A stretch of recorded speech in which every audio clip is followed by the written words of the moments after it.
Paano i-locate ang nawawalang cellphone gamit lamang ang ating mga Google account?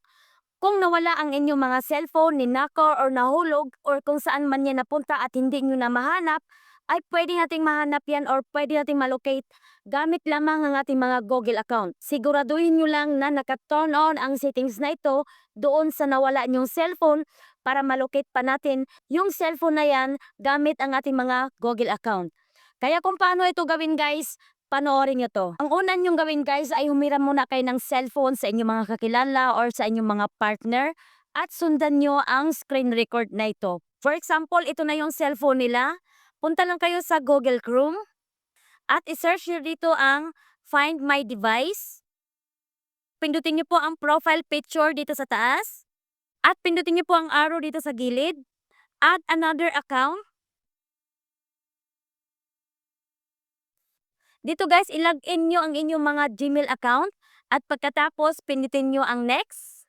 Ngayon, pag naka-login na kayo sa inyong mga Gmail account, babalik kayo sa settings na ito. Pindutin nyo na ang Find My Phone.